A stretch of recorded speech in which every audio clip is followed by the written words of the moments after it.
Relationship OCD or ROCD can cause so much emotional distress, and unfortunately, it's a common theme in people with OCD.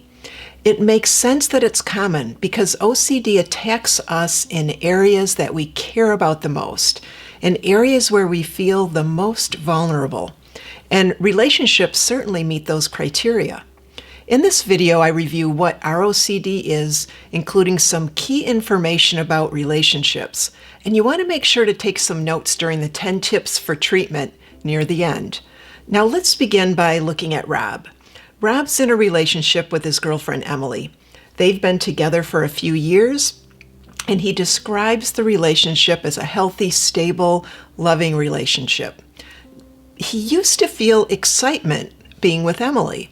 But recently, Rob's ROCD flared up when he felt some pressure to make a more permanent commitment. Now, Rob was filled with obsessive doubts about his relationship.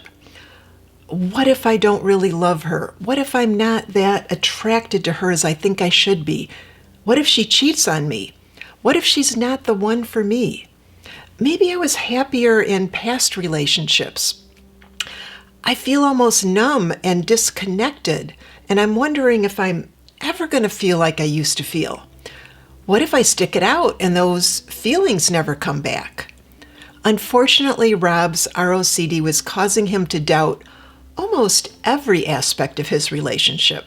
Now, relationship OCD can be absolutely brutal, and it can cause so much anguish.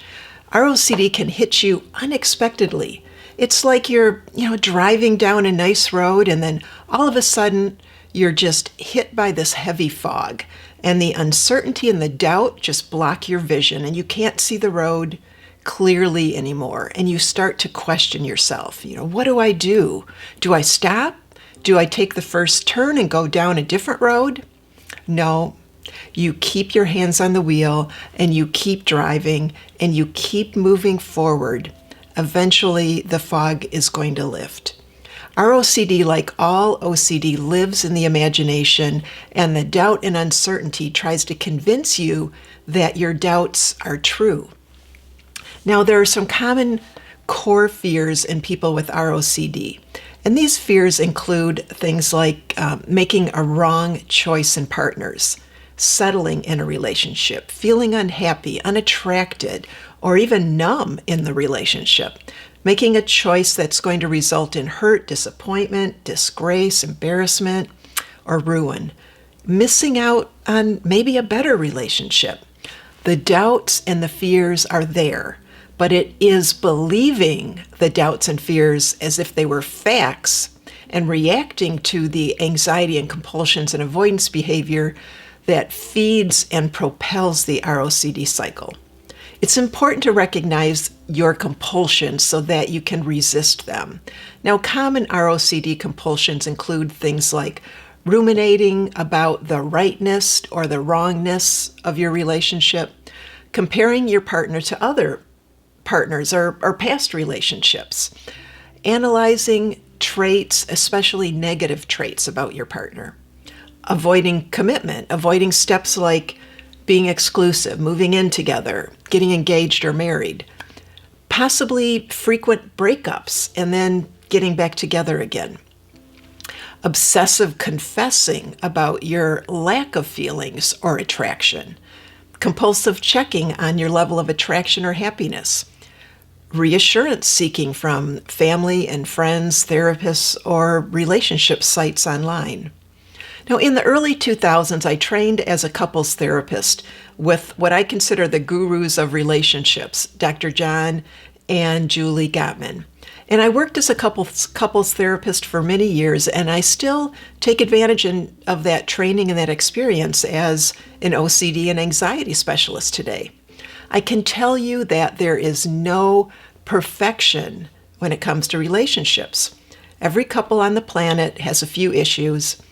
Unhealthy relationships experience more serious issues like physical and emotional and verbal abuse or addiction issues.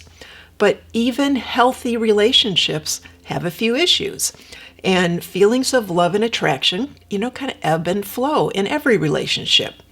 So whoever you choose to be in a relationship You're going to have some issues, and they're going to show up, the same ones, again and again in various forms. But couples over time learn to negotiate those issues through having respectful conversations. Now, people with ROCD often want perfection or this feeling of rightness, or a guarantee that they're always going to be happy or they're always going to be attracted in a relationship.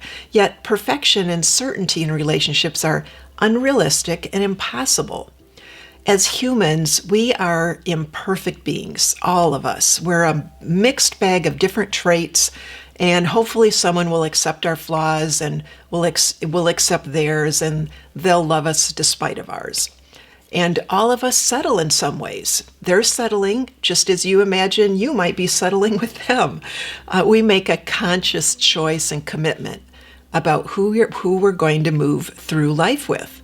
And over time, you actually, grow to appreciate and love your partners even more because you have these shared connections, experiences, and memories. So please allow your relationships to be imperfect.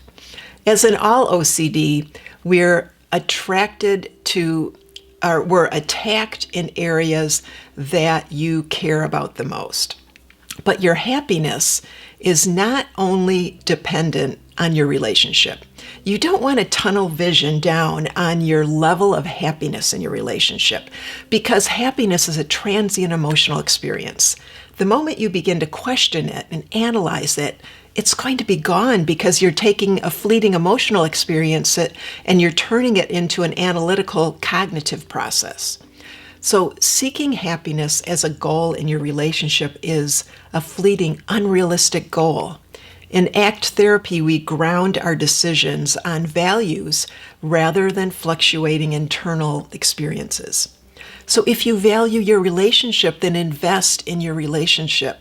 And that means spending time together, planning, sharing new experiences together, expressing love verbally and physically, improving your communication skills, and supporting each other. If I'm working with a person with ROCD that's considering leaving their relationship, even though there's no history of abuse, I suggest to not act on that urge or make an immediate decision.